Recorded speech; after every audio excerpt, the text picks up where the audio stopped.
Hi everyone, and welcome to another episode of Let's Hash It Out, where we discuss trends in the marketing world and dig deeper to see if they're here to stay or just a passing fad. I'm your host, Brenda, and here's my co-host, Kim.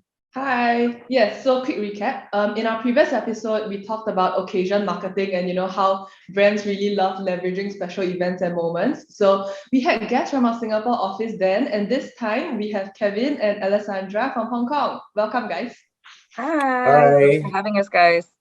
Yeah, so Kim, there's something that we're increasingly seeing in the region, and today we're going to dive into the ESG buzz. So I think we can start off, Kevin and Alice, by telling us a little about what you're seeing in Hong Kong, because we're in Singapore, so things might be a little different. Right. I think when we look at Hong Kong, right, we don't have any ESG specific legislations at the moment, but organizations like Hong Kong Exchange, SFC, there's various requirements now to disclose, especially if you're a listed company. So I think it's more about complying, explaining disclosures, namely on environmental, social aspects of the ESG reporting, right?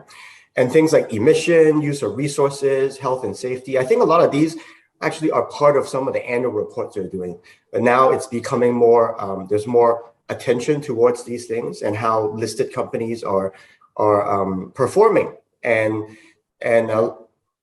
how listed companies are performing and how they're making efforts in these areas, right? I think as the apex financial and business hub, right, Hong Kong does have a strategic role in driving capital investments towards green, sustainable finance. I think there's an example, something called the Green and Sustainable Finance Cross-Agency Steering Group, very long name. This was set up, I think, in the in year 2020, right? It's co-chaired by the Hong Kong MASFC. Members include Environmental Bureau, Financial Services and Treasury Bureau, and I think they're all coming together to kind of think about, what does the future look like? What do companies need to look into? And what are the best practices that company needs to put forward? So I think definitely in Hong Kong, we could expect to see more policies, regulatory initiatives, especially for financial institutions and the bigger companies that are operating in Hong Kong. Yeah, and I think I would just add, anecdotally, I think it's something I've observed as a growing priority for businesses across industries. I think I've seen a really pronounced increase in the number of conversations we're having around ESG action in the last year.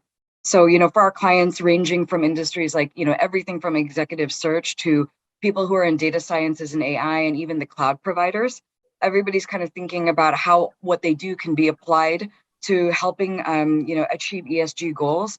And many brands are even rethinking how purpose kind of factors into how business is done, just because, this is on a number of fronts, right? One, you've got obviously the customer demand for it, right? I think consumers today are probably more awake about these things and more conscious of where they spend their money than ever before. So that's like a demand that I think is just going to become part of how business needs to be run.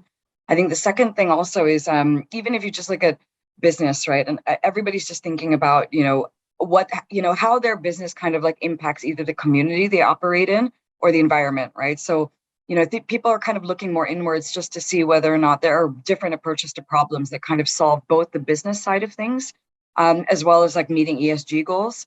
I'd even say like we're seeing a lot of changes even in the way that media are looking at this, right? I'd say the last year has just been more pronounced than ever in the changing media landscape to address not just ESG, but diversity and inclusion, right? So I think with ESG, you're starting to see more and more titles have dedicated beat writers where they're actually looking at, moves that companies are actually making in the space, like real initiatives to address ESG, looking at how that's kind of factoring into the way that even like services are being delivered, like kind of reimagining of how we do business.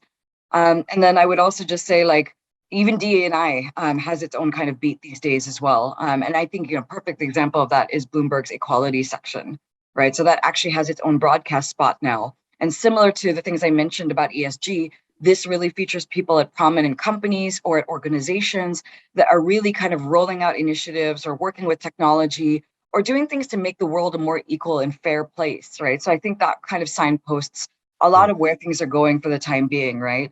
And I think, more and more brands will really rethink about how they give back, because I think the last pillar in this conversation that's really impacting why companies want to act is also talent attraction, right?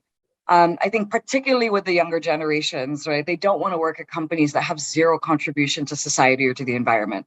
How a company does what it does is very important as to a place they want to work at. It's not kind of like, I think maybe I'm showing my age a little bit, but if we go through priorities and say the 80s and the 90s, that generation was very much focused around like making money, right? We were very kind of commercially driven, status was kind of oriented with how much money you made, what your revenues looked like, and there was a certain sense of, there was a little bit more of a cutthroat attitude, I think, in which like, ESG goals, things like this didn't necessarily come into play as prominently. Whereas now, to be making money and just making money, but zero contribution is no longer, I think, a business model that we can see persist. So I think we're going to see a lot of changes in the coming years, but I think these are all really welcome things. I think it's hard, as Kevin mentioned. I think one of the difficulties for a lot of brands, though, is there isn't a framework, for kind of like, really understanding how to kind of do this, how to roll this out. There isn't also a lot of legislation for which to benchmark. But I think as, kind of this continues in importance, we're going to see more of that. So there will be some interesting movements in that space. Yeah, I think in some of the clients that Kim and I work with in Singapore, in our research, we've also seen that consumers are increasingly tying brands back to the promises that they make. They are holding them up to higher expectations, and we're not shy of spending on brands that stay true to whatever that they promise. So yeah, it's something that we're seeing also. And I think what you mentioned about the media landscape in Singapore, we're also seeing more titles set up like ESG related beats on departments and columns. So it's definitely a trend. Yeah, like the Straits Times, I think, has an ESG section now that recently launched. So again, signposting, something I think we're going to see in a lot of major media titles, right? This is an area of interest. Yeah, so on that note, how are businesses responding to ESG trends and as well as the growing consumer demands for demonstrating purpose? Well, I can give some examples actually from clients we worked with, right? So last year, we had the pleasure of working with Nespresso. So as a brand, purpose has been a big thing that they've really been thinking about. And I think they really changed their business model in the last few years to focus on this. They actually brought forward their carbon neutral goals by 10 years, which is a hugely ambitious target, right? But it's something that, from the agency side, getting to work with them to understand exactly what they're doing to action on it. And the number of things they were doing was super impressive, right? They've rethought everything from how they run their supply chains and the programs in which they're, kind of rolling out to help farmers continue to maintain the environment there, give them a livelihood, save old techniques of fermentation, to how they're reducing emissions across everything from warehousing to the office space, but even how they're responding to consumer demands, right? And I think one of the things that was most interesting is a lot of the launches we worked with them on last year, were around machines that could froth plant milk, which is something that's been really difficult in kind of switching the kind of average coffee drinker, because it's really hard to get the textures that you do off normal milk. But the fact that they invested all of this time in kind of research and development, not only to rethink how they do their business, but to roll out products that are responding to this, I think is a really big kind of signpost of where some of this is. They're even investing in like urban farming projects in Hong Kong and looking at working with them. They actually have a farm allotment in Hong Kong where they are actually asking and requesting for kind of like recycled coffee grounds from the customers, which they're actually using to grow vegetables. So, again, putting a lot of this kind of like circular economy education stuff into practice. So I think that's a really great example of a brand that was traditionally maybe even seen a little bit more in the luxury space and how they're really thinking their purpose and making that an actionable thing. So, I mean, that's one example, a little bit more on the consumer side, but we're seeing it in tech too. I mean, Kevin, I don't know if you've got any observations on this. I think just across the board, right? Around the world, we've seen reports and we've seen consumer increased interest in investing or purchasing from companies, right? That are seen as responsible, right? Gen Z, young millennials in particular, if you look at a lot of these numbers, I think one of the Forbes reporter called it like this group of sustainability generation, right? They kind of coined this term. And I think for the past 1.5 years, right, we've seen factories being shut down, blue skies, once clogged highways are now, they were empty. And we adapted in working and learning from home. So with this, I think we learned to spend less, we learned to do less and waste less as well, naturally, with this kind of phenomenon and the impact of COVID. But more importantly, I think more people start to think about what's really important in life, right? And what should we prioritize, right? And I think the word there is also purpose. And I think pandemic didn't start this sustainability kind of movement, but it put things into perspective. It put it into hyperdrive, right? And now the Gen Z are in the driver's seat, right? I still remember that an example. I think I went to one of the Singapore marketing conferences a few years ago, and I was listening to one of the Adidas executive talk about one of their campaigns, and it so happens that it was around how they're using ocean waste to produce, a series of Adidas shoes, right? As a fan, I didn't know very much about this until she talked about it. I'm like, oh, that's very interesting. And I thought to myself, I love the brand, but would I pay a little bit more, maybe 10%, 15%, to purchase something like this, which is like 75% of shoes made of ocean waste? And the answer, I think the quick answer is yes, I would, right? So just from a consumer's perspective, I think people are thinking about what they can do, not just on their purchases, but small things that could make a difference. And if a brand is taking steps in the direction, like my example of Adidas, then I think you do build that affinity with your consumers, right? And you are kind of walking the talk, right? It's kind of doing it first. I mean, we're marketers, right? But you've got to take that action, right? And let that action and let that program or that product speak for itself. And I think that's very important. And then people are very conscious now. I think to answer your question, whether they're conscious about ESG, consumers are, or at least they're becoming more conscious with their choices, right? So whether it's a pair of shoes, whether it's I'm investing in a company, people are looking at this. So, this is not something that we're going to see go away. Yeah, and I would just add to that, even on the kind of B2B and the tech front, I think people are very conscious about this as well.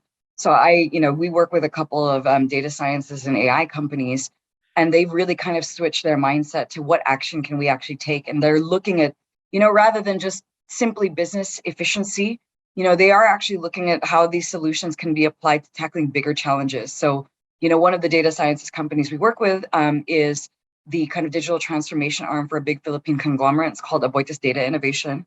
And really, it's a data sciences organization that actually services the bigger conglomerate, right? But really their whole goal is to help steward the digital transformation of the company. But, they've really been able to kind of make huge strides in meeting ESG goals along the way across a lot of different industries, right? So from just improving digital banking services, for example, in the financial services industry, or taking different data sets and being able to kind of support financial inclusion by creating alternative credit scoring models. I think that kind of freedom to really experiment might have been a little bit less, I think they would have maybe had less autonomy, even if you were looking at a project like this maybe 5-6 years ago. But I think this importance of kind of walking the talk, is really kind of coming to bear. I think of other things that they've also done as well. I mean, I'm amazed sometimes when I think of how they're actually applying this technology to solve problems you wouldn't even think of. They had a case study about actually rethinking and reimagining the way that cement is manufactured. So they did this whole kind of compression strength kind of formula and algorithm that just helped more efficiently manufacture cement so that you have less time and less waste. But what they actually also managed to do in the process was reduce emissions in how it's produced. And now, I mean, nobody's rethought cement, I think that's one of those things that probably you don't even think you need to try and attempt to kind of reduce emissions on. But it just shows, what actually can be done. But it's exciting to see that we're starting to see more action taken. And I think that's the interesting part of where we're at right now. It's kind of that inflection point, kind of just talking about it isn't really good enough anymore. People really need to see some action around that. And I think that's a welcome thing. I even see this with some of the kind of bigger cloud providers, right, where people are really assessing how to reduce emissions or, kind of reduce the use of energy within data centers. I think this is all kind of contributing to a really kind of positive, virtuous cycle. So it's something I welcome and it's something I encourage. And I think, if brands are forced to take more action, then that should ideally, result in a better world. So I'm all for it. Yeah, actually, Alice, talking about you sharing about Nespresso is really interesting. So I think in Singapore, the Nespresso stores also have a recycling program in place. So you collect all your capsules and then you bring it back to the store. Because you generate so much waste. And actually millennials are pretty willing to collect the capsules and like return it for the sake of the environment, right? Yeah, they've got that in Hong Kong as well. And actually that's one of the things that they've been working on as a brand, is to increase the number of collection points. Right. I mean, again, it's like trying to create this like chain where people can do it and change the habits. And again, there's small things, but there's small things that add up if they are continuously done in the long run. Yeah, I think it's a bit about that behavioral change, right? And whether, you're motivated, to do something like this.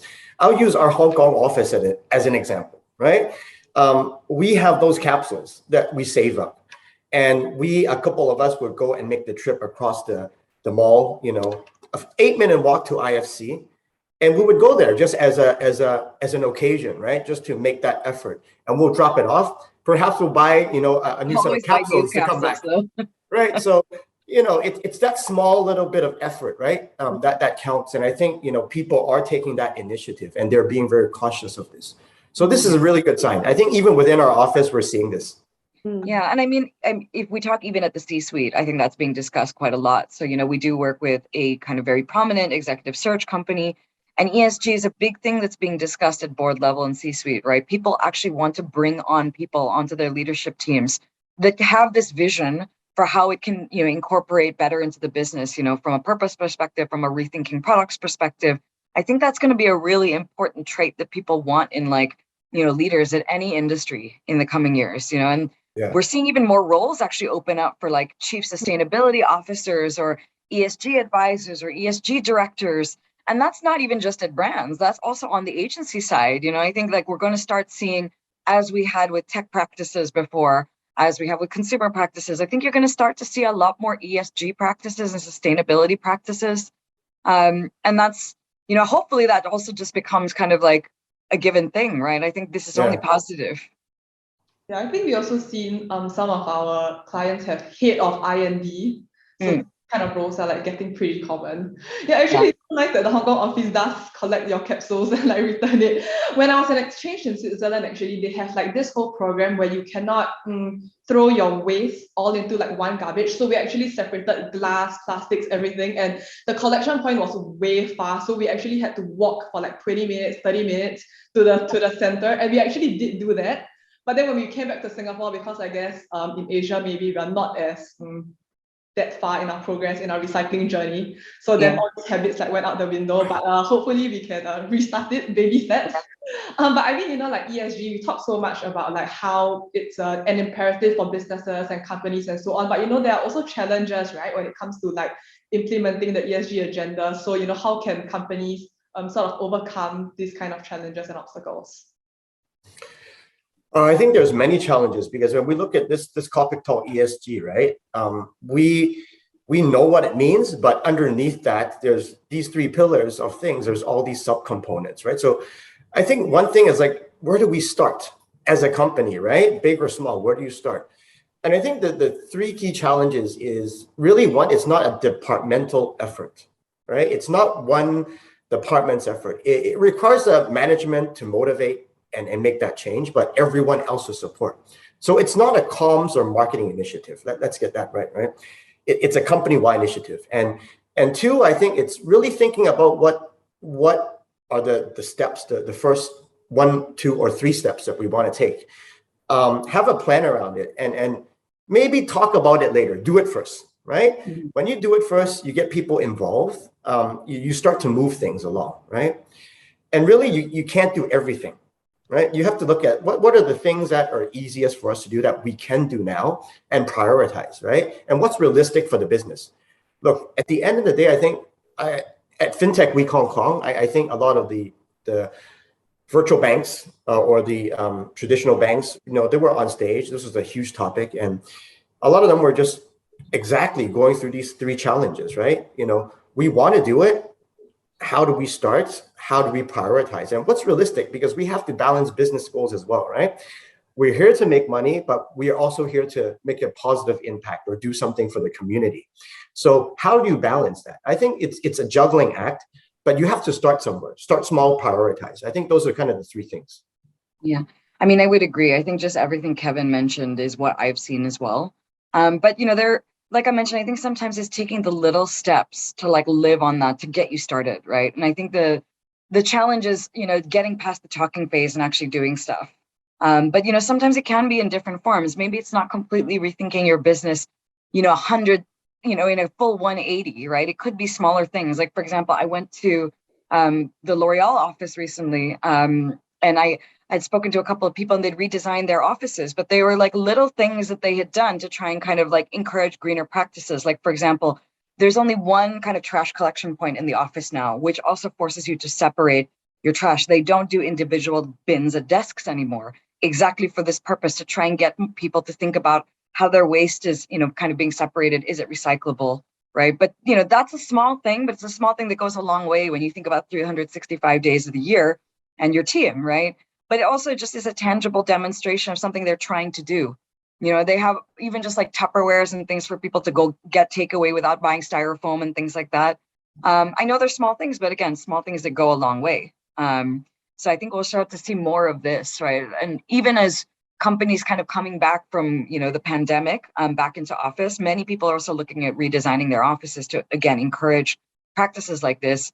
And I know a lot more offices, I mean, going again to kind of the beauty field, but I'd gone to LVMH, one of LVMH's offices recently, and they are actually tracking like the amount of recycling and everything that they're doing. So there's actually a competition amongst the landlord. So their landlord is Swire Properties, right? So a number of office spaces in Taikoo Place, which is like this big kind of office complex. But they've actually kind of gotten all those offices in a competition just to be the kind of like least, I guess most green office within the complex. And I think they're rewarded with certain kickbacks and things like that. But there actually is a big digital screen that tracks kind of who the leaders, the winners and the losers are. So the kind of name and shaming and the friendly competition thing, I think helps, right? Because I see like a lot of these offices now trying to see what they can do to kind of reduce the number of paper that they're using. Again, a lot of people are adopting the thing with the bins. People are also tracking the energy usage, even down to like Nespresso, because Nespresso has kind of cloud-enabled machines that have data tracking now that can also track the number of capsules. So it's like some companies have also just like are taking that data and putting it into this competition data too. But yeah, I think really interesting to see kind of like how things will change. And, it might not necessarily be a complete rethink at the start, but maybe it's starting with things like this and then kind of working your way up to how do we change our product line? How do we change the way that we do business? But I think it's important to just act, do something. You don't want to be seen as what I call a NATO company, right? Like no action talk only. Yeah, and incentivizing and friendly shaming is a very good idea, to be honest. Exactly. Our office building doing something similar. And I thought it's quite amusing, but also I think we are competitive. So it's something like this, like what. But yeah, I think it makes you more conscious about things like your waste, right? Like, okay, like how many coffee cups did we how many takeaway coffee cups did we contribute to like the waste today? Okay, maybe we should just bring our own cups. Brenda has one with her today. Shame. Do it for fun. Our APAC officers, all like 9 of us compete. Oh yeah.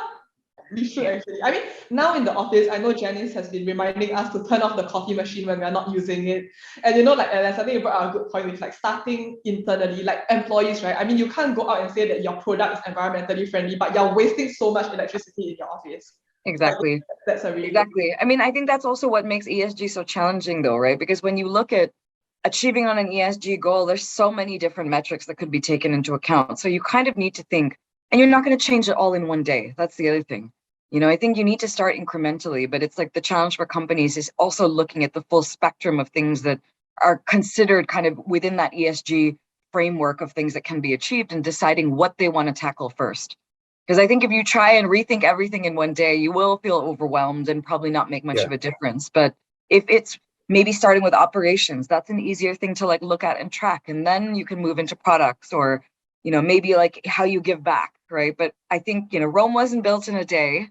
And it's the same with becoming a more purposeful company, right? This is something that must happen over time. And it's something you must commit to in the long run as well, I think. People looking for quick gains to like achieve ESG goals, kind of it's missing the point a little bit if you're not looking really at the long term. Yeah, and I mean, we've had such a wonderful conversation, and Kimberlee and I have learned so much, especially about the Hong Kong landscape. But I think just a final question, just to end things off. What are you hoping to see in the future, in this year ahead in the ESG space? I think maybe speaking now from a more marketing, kind of a marketer standpoint, right, on what brands can start thinking about or start doing. I think there's three things. One is, I think we spoke about this a little bit, is clearly define what your ESG goals and actions are, right? Again, this is a company-wide effort, including, how are you going to engage and tell your customers, investors, employees, right? What are you doing, right? That needs to be very clear. And what are the actions that you're taking? Define that purpose and the value for the company's ESG mission, right? The marketing and communication needs to show that internal, external communication, that's clear, that's being understood. Here are the milestones. I think that's one. Maybe some of it, it's some companies are doing it, but it's not being communicated or expressed broadly to those who are, impacting their business or their stakeholders. I think number two is, excuse me, demonstrating, documenting, and communicating progress. I think this is very similar to like a crisis recovery.